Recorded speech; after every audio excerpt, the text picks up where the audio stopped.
নারীকে বদলাতে বাধ্য করা হয়। নারী যত্ন না পেয়ে পাথর হয়ে যায়। পুরুষ তখন নারীকে দোষ দেয়, ভাবে সে বদলে গেছে।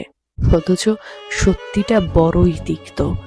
যে নারীকে প্রতিদিন অবহেলায় ভাঙা হয়েছে, তার ভেতরের কোমলতা নিভিয়ে ফেলা হয়েছে, সেই পুরুষেই দায়ী।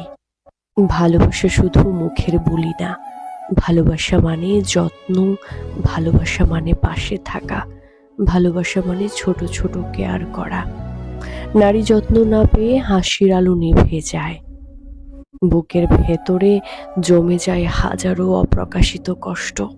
আর তখনই পুরুষ দেখে নারী বদলে গেছে, কিন্তু আসলে নারী বদলায় না। বদলায় তার প্রতি আচরণ, বদলায় তার প্রতি যত্নের মাপ। ভালোবাসা যত্নহীন হলে শুকায়, যত্নে ভরলে ফুলের মতো ফুটে। তাই দোষারোপ করার আগে মনে রাখা দরকার, নারী কোনোদিন অকারণে বদলায় না।